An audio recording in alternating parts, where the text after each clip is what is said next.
নির্বাচন অপসিস্টেম, এই যে সিস্টেমের বাইরে যারা চলে এটাকে কিন্তু আমরা বন্ধ করে দেবো।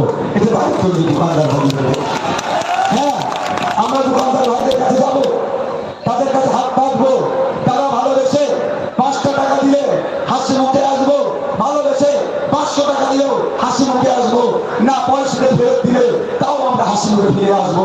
কোনো কারো উপরে জবরদস্তি আমরা করবো না। এই সমাজ ব্যবস্থা আনতে চাইছি, আর এই সমাজ ব্যবস্থা না একদিন সম্ভব নয়। কারণ এই 13 বছরে যেভাবে তোলামাজের সংখ্যা বৃদ্ধি পেয়েছে, এই 13 বছরে বাচ্চাদের মিড ডে মিলে তৃণমূলের হাত বাড়াদের সংখ্যা যেভাবে বৃদ্ধি পেয়েছে, রেশন চোরদের সংখ্যা যেভাবে বৃদ্ধি পেয়েছে, চাকরি চোরদের সংখ্যা যেভাবে বৃদ্ধি পেয়েছে, একদিন সম্ভব নয় এটাকে বন্ধ করা। তবে ইন্ডিয়ান সেকুলার ফ্রন্ট এই ধরনের সিস্টেমগুলোকে বন্ধ করে দেবে। ধন্যবাদ।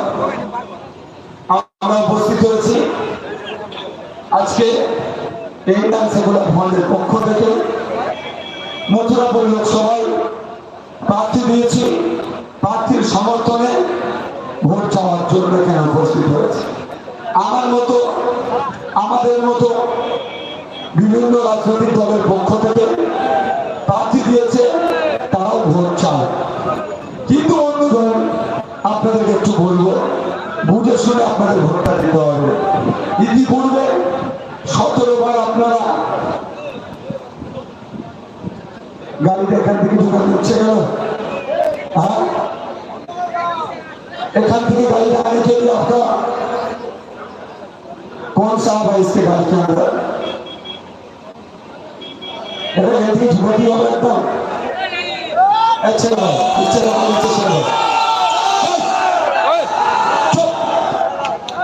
ভেড়া তো নাকি আমরা যেগুলো সব ভাড়া করছি বলবো চুপ।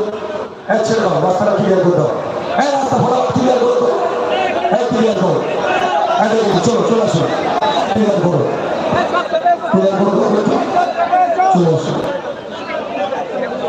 দুমাতায় প্রশাসনের লোক আছে, তাদের উদ্দেশ্যে বলছি একমাত্র যদি অ্যাম্বুলেন্স যাওয়ার দরকার হয় তাদেরকে ছাড়বে, চলে আসুন, রাস্তাটা ক্লিয়ার করে দাও, রাস্তাটা ক্লিয়ার করে দাও, তারপরে বক্তব্য দেবো।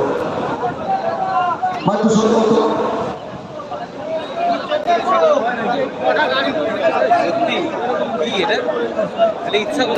একদমই তাই।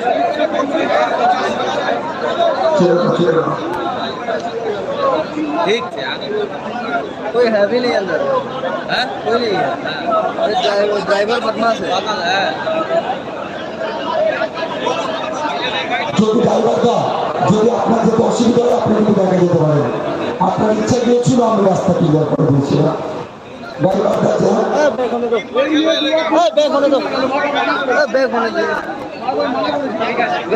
তাহলে পিছিয়ে নেন, ড্রাইভারটা পিছিয়ে নেন তাহলে।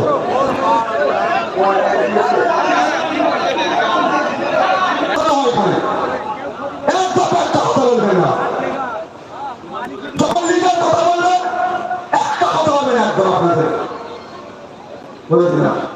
লিডারশিপ যদি মানতে পারে তাহলে আসবে, না হলে চলে যান। যেখানে লিডার কথা বলবে একটা সেখানে কথা হয়। আজকে 75 বছর ধরে এই ভেড়ার ফল আমাদেরকে করে রেখেছে। এই সিস্টেম পরিবর্তন করতে আসছে বলেই তো আমাদের এক অত্যাচার নেমে আসছে। হরিয়ে করার কি আছে, হরিয়ে করার কি আছে? যদি ইমার্জেন্সি হয়ে যাবে 100 বার যাবে। আমরা সমাজ ব্যবস্থা বদলাতে এসেছি, 100 বার আমরা সুযোগ করে দেবো। কি ভাই, আমরা স্বাধীনতা দেব না। তাই বন্ধুরা যেটা বলছি না, এই নির্বাচনটা এসছে তো ভাবতে হবে। পশ্চিমবাংলায় 42টা সিট আছে, সারা ভারতবর্ষে কটা আছে? 543টা সিট আছে। এই 543 জন মিলে 140 কোটি অধিক মানুষের অভাব অভিযোগ চাওয়া পাওয়া সবগুলো সমাধান করে। পশ্চিমবাংলা থেকে কতজন যাবে? 42 জন যাবে। ওই 42 জনের জন্য পশ্চিমবাংলা থেকে কতজন কন্টেস্ট করছে আপনারা জানেন? 507 জন, 507। এই 42টা সিটে 560 জন কন্টেস্ট করছে, সবাই মিষ্টি মিষ্টি করে বলছে যে আমাকে ভোটটা দাও, আমি তোমার পাশে থাকবো, আমাকে ভোটটা দাও, আমি তোমার উপকার করবো।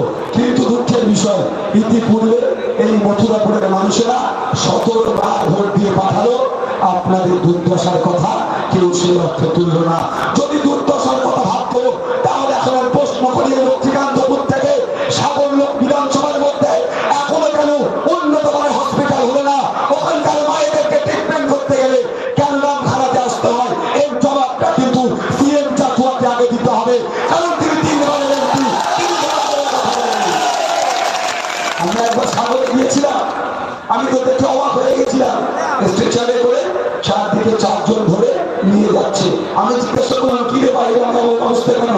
বলছে ভাই না, ওই মহিলাটা প্রেগনেন্ট আছে, ওর সন্তান প্রসবের সময় হয়ে এসেছে, ওর এইদিকে এমন কোনো হসপিটাল নাই যেখানে সন্তান প্রসব হবে, তাহলে কি করতে হবে? জিজ্ঞাসা করলাম, বলো ওই নৌকা করে ওই ভ্যাসেল করে ওপারে নিয়ে যাবে নামখানাতে, ওখানে হবে। ভাবতে পেরেছেন এই চৌধুরী মোহন সিএম জাফর স্যার, তিনি 3 বারের এমপি, পার্লামেন্টে গিয়ে বলার দরকার ছিল সাগর এমন একটা জায়গা যেখানে শুধুমাত্র পশ্চিমবাংলার লোক নয়, সারা ভারতবর্ষের বিভিন্ন জায়গা থেকে তীর্থে আসে, সেই ধর্মস্থানকে সম্মান জানিয়ে ওখানে থাকে প্রায় 2 লক্ষের অধিক মহিলারা থাকে, তাদের কথা ভেবে সাগরে একটা উন্নত মানের হসপিটালের ব্যবস্থা করতে হবে, এটা বলার দরকার ছিল সিএম জাফর মহাশয়। তিনি বলেন তিনি ব্যর্থ হচ্ছে, তিনি অপদর্থ, কথা বলেনি। তাই আপনাদের বলবো, এই ধরনের প্রত্যেকটা যে সমস্যা সেগুলো কোথায় বলতে হবে? পার্লামেন্টে বলতে হবে। সেটা বলতে হবে কোথায়? বিধানসভাতে। এটা বিধানসভা নির্বাচন নয়, সেদিনে বিধানসভার পর্বটা বলছি না, আগামী দিনে বিধানসভা নির্বাচন হবে সেই পর্ব কথা বলবো। কিন্তু এখানে দাঁড়িয়ে যে বিষয়টা বলছি, একটা পশ্চিমবাংলা থেকে 42 জন থেকে পার্লামেন্টে যাবে, তাদের কাজটা কি? তাদের নির্বাচনের ক্ষেত্রে আমি মথুরাপুরের কথা যদি বলি, একদিকে নামখানা, কুলপি, সাগর, ধোলা, বিভিন্ন জায়গাকে মিলিয়ে যে লোকসভা তৈরি হয়েছে, এই লোকসভার মানুষের বিভিন্ন ধরনের চাওয়া পাওয়া আছে। এই চাওয়া পাওয়াগুলো, এই সমস্যাগুলো সমাধান করতে হবে। আপনারা বলুন, এখানকার লক্ষ্মীকান্তপুরের মানুষদের যে সমস্যাগুলো আছে, সবাই কি দিল্লি পার্লামেন্টে গিয়ে বলতে পারবো আমরা? সেই সামর্থ্য আমাদের হবে না, সম্ভব নয়।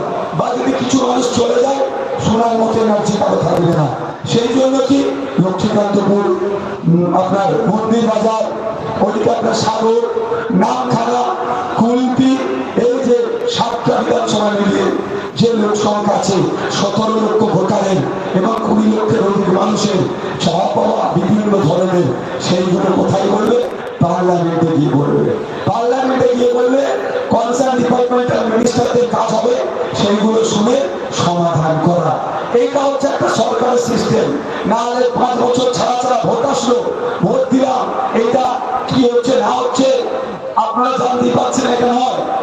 আপনার এলাকার এমপির কাজ হবে আপনার সমস্যাগুলো পার্লামেন্টে তুলে ধরা, সরকার পক্ষের কাজ হবে সেই সমস্যাগুলোকে সমাধান করা। এইটাই তো জনপ্রতিনিধি, এটাই তো হওয়া দরকার। কিন্তু দুঃখের বিষয় এইটা হচ্ছে না। এটার পরিবর্তে কি হচ্ছে? মাস গেলে এমপিরা মোটা অঙ্কের সাম্মানিক ভাতা পাচ্ছে, 5 বছর শেষ হলে একটা মোটা অংশের পেনশন পেয়ে যাচ্ছে, আর ভোটাররা ক্রমশ তলনিতে চলে যাচ্ছে। পার্লামেন্টে গিয়ে বলার দরকার, পার্লামেন্টে গিয়ে আওয়াজ তোলার দরকার, আইনসভার মধ্যে আওয়াজ তোলা দরকার। থুতু দিয়ে আটা ছাড়া যায় না, বালির বস্তা দিয়ে বাঁধকে রক্ষা করা যায় না। যদি সত্যিকারের অর্থে এই মথুরাপুরের মানুষেরা যারা নদীমাতৃ এলাকায় আছে, ওই বাঁধগুলো যদি রক্ষা করার দরকার হয়, কংক্রিটের বাঁধ নির্মাণ করতে হবে, বিজ্ঞানসম্মতভাবে বাঁধ নির্মাণ করতে হবে, বিজ্ঞানসম্মতভাবে দেখভাল করতে হবে। এই আওয়াজটা দেশের পার্লামেন্টে ওঠা দরকার। এই আওয়াজটা কে তুলবে? এমপি তুলবে। আপনারা ইতিপূর্বে তৃণমূল কংগ্রেসের এমপিকে 3 বার পাঠিয়েছেন, 15 বছর ধরে তিনি পার্লামেন্টে এই কথা আপনাদের বলেনি। তাই বলবো, আপনাদের কাছে আশা করবো, আপনারা যদি আমাদের অজয় কুমার দাসকে পাঠান, অধ্যাপক সাহেবকে পাঠান, অধ্যাপক মহাশয় পার্লামেন্টে গিয়ে এখানকার মানুষের দুরবস্থার কথা তুলে ধরবে এবং সমাধানের জন্য সর্বোচ্চ বলিষ্ঠ কণ্ঠে চিৎকার করে সমাধান করবে। বলছিল একটা কথা, শিক্ষার বিষয়, সে বিষয়ে আমি আসবো, আপনাদের কাছে টেস্ট দিয়ে যাবো। যদি আমি ভুলে যাই মনে করি দেবেন ভাইজান কি চেষ্টা দেবেন, একটা পরীক্ষা দেবো আপনাদেরকে, অবাক হয়ে যাবে। তো যেটা বলছিলাম একটা এমপির কাজ কি, তারা নির্বাচনের ক্ষেত্রে যে সমস্যাগুলো আছে পার্লামেন্টে তুলে ধরবে। আমাদের যিনি বিদায়ী এমপি তৃণমূল কংগ্রেসের পক্ষ থেকে কন্টেস্ট করেছিল, তিনি কি আমাদের সমস্যাগুলো তুলে ধরেছিল? যদি ওনার সৎ সাহস থাকে কি কি সমস্যা তুলে ধরেছে। এখন তো আর আপনার পোস্টার লিফলেট করে সবার বাড়ি পৌঁছানো সম্ভব নয়, কারণ আগামীকাল সন্ধ্যে 6টা পর্যন্ত প্রোগ্রামের শেষ দিন। ওনাকে আমি অনুরোধ করবো, বাকি হালদার মহাশয়কে বলবো, আপনি সিএম জাতীয় স্যারের কাছে যান, সিএম জাতীয় স্যারকে বলুন 1 বছরে 5 কোটি টাকা উন্নয়নের জন্য আসে, 5 বছরে 25 কোটি টাকা। আপনার 15 আপনি 3 বারের এমপি, অর্থাৎ 15 বছরের আপনি এমপি, 5-15-75 কোটি টাকা কোথায় কোথায় খরচ করেছে অন্তত লাইভ একটু এসে বলুন, নাহলে আমাদেরকে চোর বলছে, কাঠমানি করে বলছে।